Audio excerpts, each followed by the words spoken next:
Ayan po mga kalinga, andito po kami ngayon sa Barit, Pandaba, Pampanga. Ito po mga kaibigan, ito po yung aking pinsan, meron po siyang inilapit sa akin. Pupuntahan po namin ngayon. Ba't naisipan mong ilapit sa akin? Ayan, totally hindi naman talaga ako dito. Yung asawa ko kasi yung taga dito. Pag pumapasyal kasi kami dito sa biyanan ko, nakikita ko kasi yung bahay nila. Tara, puntahan po natin mga kalinga, samahan nyo kami. Tara. Dito sila no, yung bahay na to.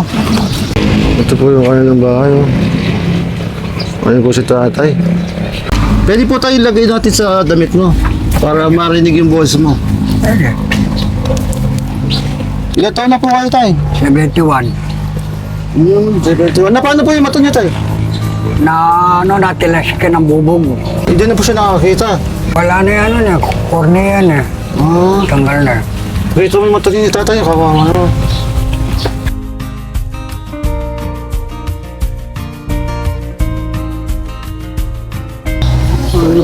Paggawin rin sa kaliwa, di ko ganong nakikita. Hanggang kanan na lang. Meron po yung asawa? Ayun, nandun. Dito po. Na mild stroke naman. Ma-stroke po si nanay. Hello po. Hello po. Ay, si nanay. Kumusta po kayo? Ito po, mabuti naman. Ilan po kayo maglakad nanay? Nahihirapan na. Nahirapan ako eh, na-stroke. Bisahin lang kanila.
Wala, oh.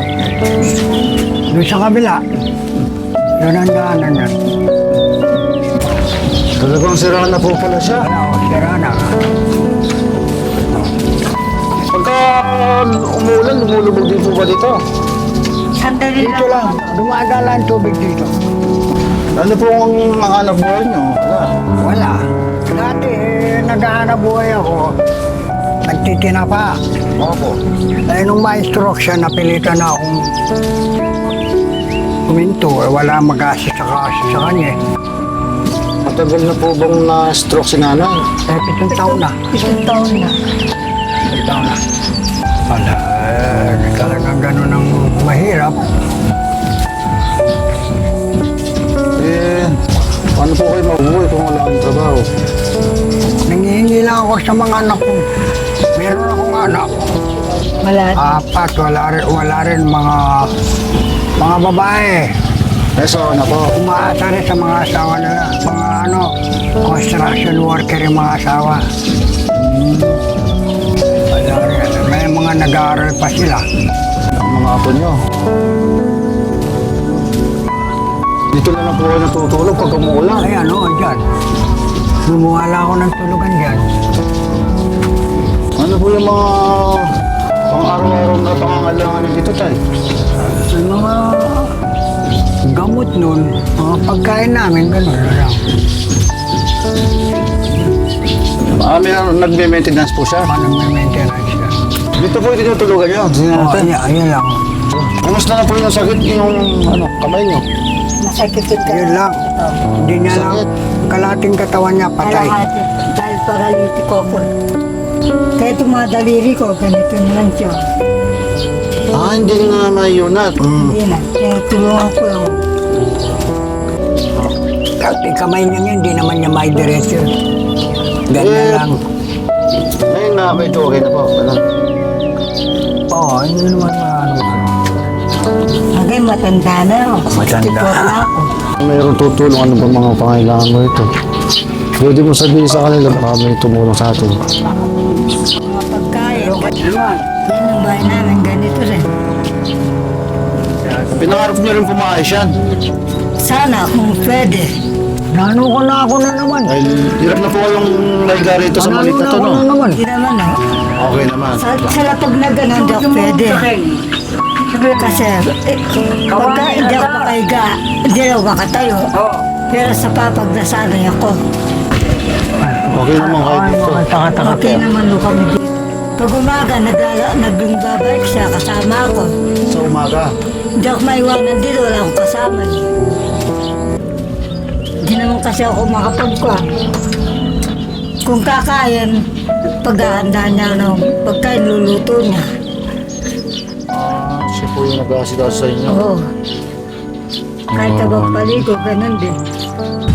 Wala, mahirap pong kalagayan namin eh. Ganyan kabuhay na namin dito. Kahirapan na dinaranas namin. Kamukha po niyan, nanay, kumain na kayo niyan. Kumain na. Ano pong inulam niyo? Bumili kami ng sitaw na ginisa. Adobo sitaw lang. Luto na. Bumili kami sa tindahan yung binigay nga ng pera ng anak ko. Ay, yung sandaan. Paano po yan? Baba, bukas maubos na yon. Wala na. Saan po kayo kung panggastos pinabukasan? Kumisa nangungutang sa tindahan. Pinapautang naman po kayo. Oo. Pero nga, nakatap na eh. Nakatap. Stop na po kayo. Oo. Dahil nga marami na kaming utang. Paano po yun? Pagka wala kayong ulam, kung hindi na kayo makakautang doon. Hindi na. Nagtitiis na lang sa mantika, sa toyo.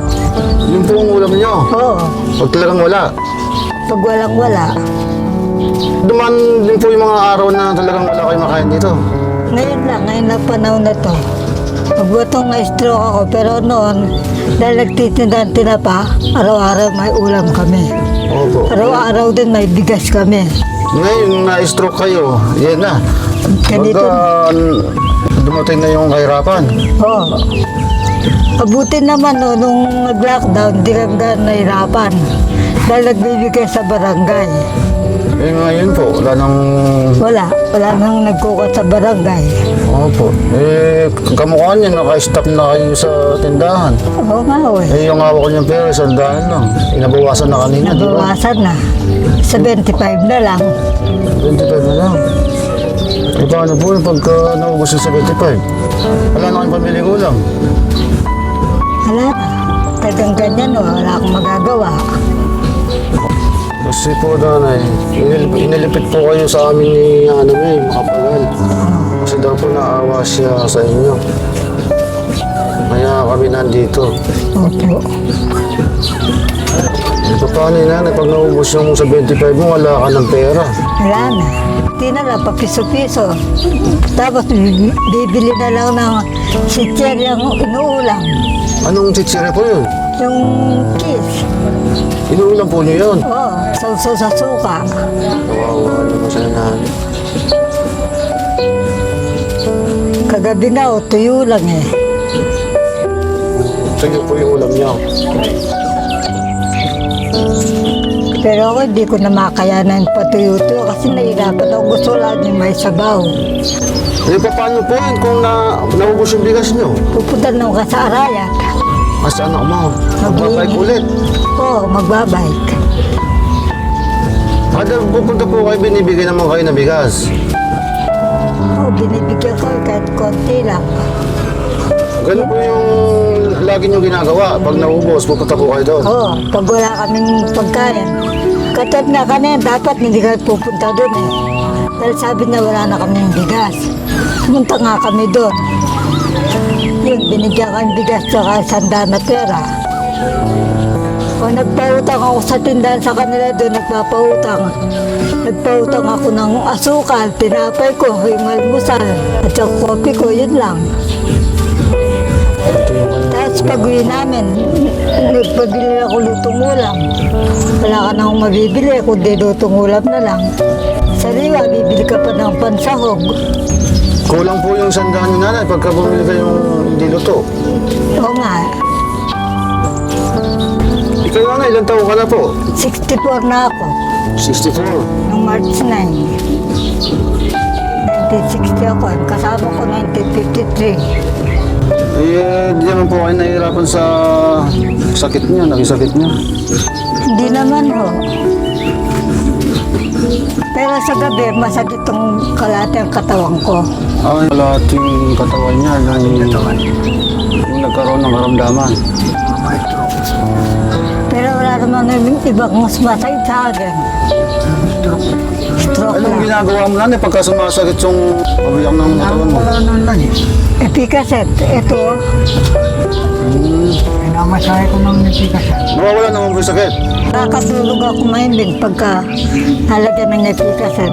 Ito lang pa ako. Saka itong kamay. Yun po yung sumasakit. Matigas eh. Lalo na pag malamig.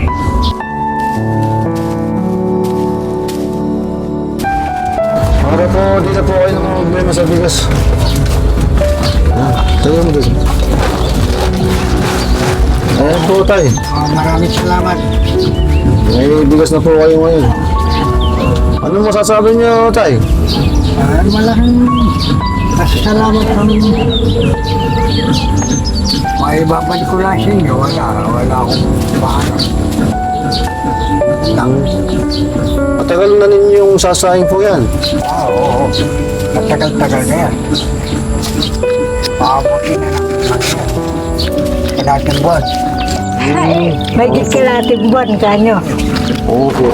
Marami ka ng bigas ngayon na eh. Mahal na bigas yun eh. Oo po.